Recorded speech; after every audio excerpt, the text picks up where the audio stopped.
La semaine dernière, le pape François a provoqué un bouleversement majeur avec la publication d'un document d'étude que certains ont qualifié de déclaration d'intention de réformer l'Église et la papauté. Le but du document est de rendre ces institutions plus attractives pour les frères dits séparés, notamment en faisant largement référence aux orthodoxes. Le document souligne l'importance de surmonter les différences doctrinales et dogmatiques pour mettre fin au schisme entre l'Est et l'Ouest et restaurer l'unité dans les églises apostoliques. Cependant, outre les orthodoxes, le document contient de nombreuses références au protestantisme et à la synodalité. L'archevêque Carlo Maria Vigano a publié une réponse critique sur le site internet de Marco Tosatti, dénonçant fermement le document et les intentions du pape François. Dans sa déclaration, Vigano accuse le document de représenter une perversion du rôle de la papauté et de l'Église catholique. Il affirme que le document du Dicaster pour l'unité des chrétiens, intitulé « L'évêque de Rome, primauté et synodalité dans les dialogues œcuméniques », applique de manière cohérente les prémices subversives établies par le Concile Vatican II et les papes conciliaires.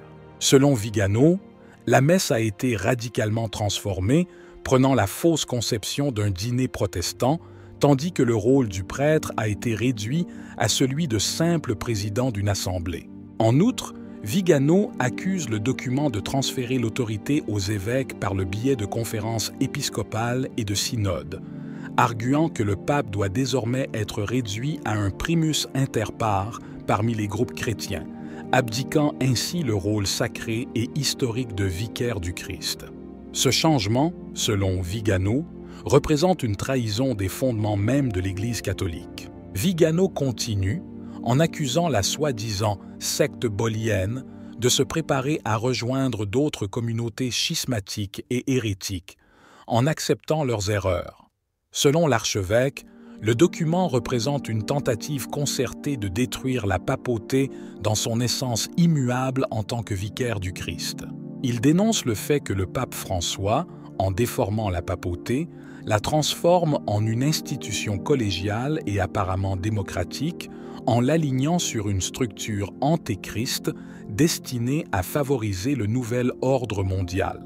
Vigano affirme que ce plan diabolique a été méticuleusement orchestré depuis plus de 60 ans et aboutit désormais à une attaque directe contre le cœur de l'Église. Sa plainte est claire. Bergoglio utilise le pouvoir suprême que lui confère l'Église pour la démolir de l'intérieur, exactement comme d'autres subversifs de la sphère civile abusent de leur autorité pour porter atteinte à la souveraineté et à l'identité des peuples.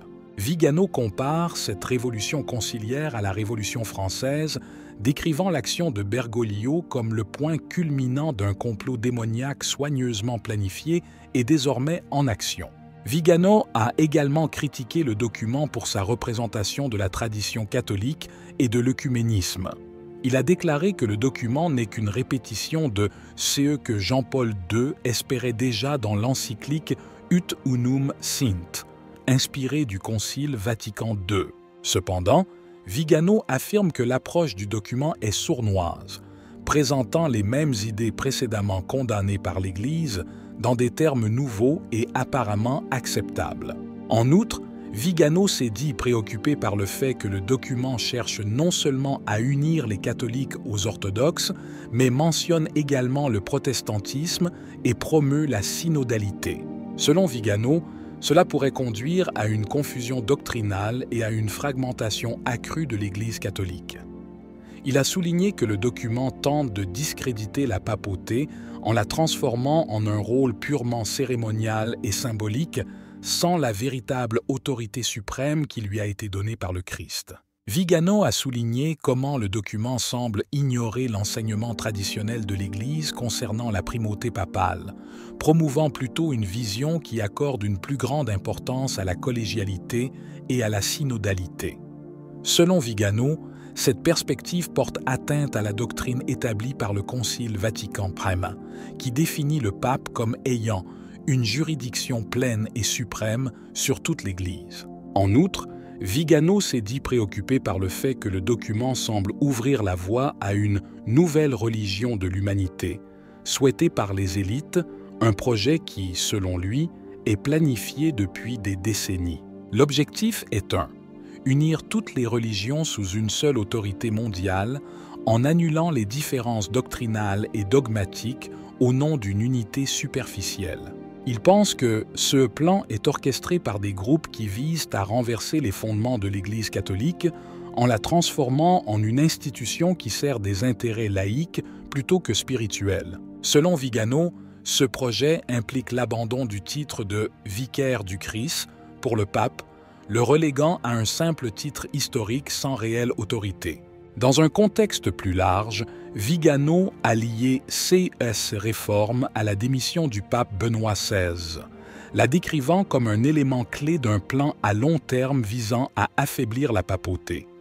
Selon lui, ce document n'est qu'un pas supplémentaire vers la réalisation de ce plan visant à détruire les fondements traditionnels de l'Église catholique. Vigano décrit ce projet comme une infiltration diabolique visant à détruire de l'intérieur l'essence de l'Église catholique. Outre les critiques du document et la vision d'une nouvelle religion de l'humanité, Vigano a également souligné l'inclusion d'éléments iconographiques et symboliques dans le document lui-même. Il a noté, par exemple, comment le site de Marco Tosatti a choisi d'inclure une peinture classique représentant Satan chuchotant à l'oreille de l'Antéchrist. Vigano y voit une allusion directe à la corruption et à l'influence malveillante qui, selon lui, tente d'infiltrer l'Église catholique. Vigano a également répondu aux rumeurs qui circulaient concernant son éventuelle reconsécration, niant CS rumeurs.